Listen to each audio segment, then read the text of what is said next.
On continue notre visite du Festival de la photo animalière et de nature de Montier. Nous sommes au COSEC et nous sommes en compagnie de Sabine Berner, qui est la présidente de Photographes pour la préservation de la nature, la PPNat, ou PPNat.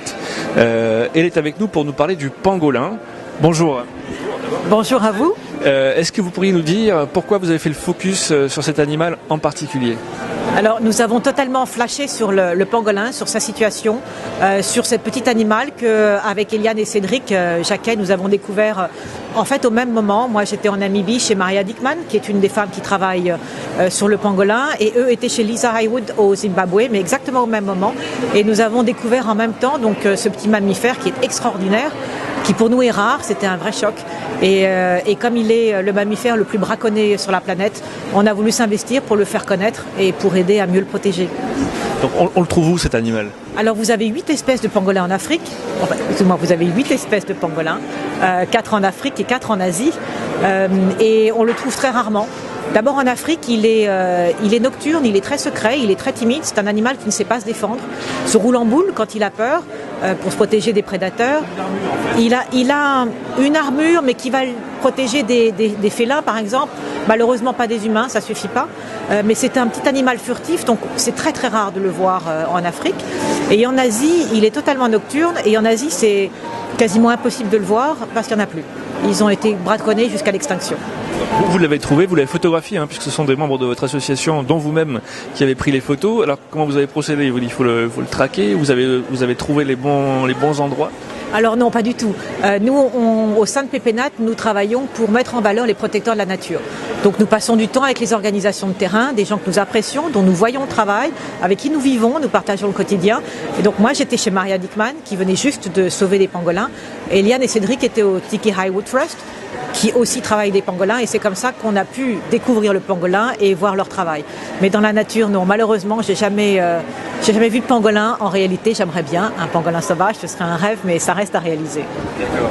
Alors, qu'est-ce qu'il faut faire aujourd'hui pour le sauver ? Parce que votre association, on voit votre t-shirt SOS Pangolin, vous militez pour sa sauvegarde. Qu'est-ce qu'il faut faire ? Alors, vous savez, la protection, ça passe par connaître l'animal et l'aimer. On aime ce qu'on connaît, on protège ce qu'on aime. Donc pour nous, l'important c'est la sensibilisation. Le pangolin, personne ne sait ce que c'est. Et voilà. Et Montier nous a donné une chance incroyable de pouvoir toucher autant de visiteurs. Vous savez, les tigres, les pandas, les éléphants, les rhinocéros sont des espèces qui sont emblématiques. Quand vous parlez à quelqu'un d'un pangolin, les gens sont totalement perdus. Donc par la sensibilisation, par l'éducation, par la découverte, on veut améliorer sa connaissance et surtout on veut faire beaucoup de lobbying pour que le pangolin passe sur l'annexe 1 de la CITES, c'est-à-dire qu'il soit beaucoup mieux protégé et qu'on puisse faire appliquer les lois plus strictement. Alors vous avez une invitée un peu spéciale, vous m'avez dit tout à l'heure, qui est arrivée à Montier aujourd'hui. Expliquez-nous de qui il s'agit. Donc elle vient d'arriver et elle s'appelle Louisa. Voilà, on a beaucoup de chance d'avoir avec nous Louise Fletcher. L'AFPAN nous a permis d'avoir 3 invités cette année pour pouvoir faire découvrir le monde pratique des pangolins ici. Et donc Louise Fletcher, c'est vraiment quelqu'un de terrain et qui est passionné par les pangolins. Elle est une spécialiste mondiale des pangolins. Elle fait partie du groupe des pangolins, enfin le groupe des spécialistes du pangolin à l'Union internationale pour la conservation de la nature. Et elle a travaillé 18 mois dans l'association Save Vietnam's Wildlife, c'est-à-dire sauver la vie sauvage du Vietnam. Et elle est toujours consultante pour eux. Donc des gens qui font un travail très rare. Merci beaucoup d'avoir été avec nous. Peut-être qu'on peut lui poser une petite question avant de se quitter. Louise, pourquoi elle s'investit autant dans le pangolin?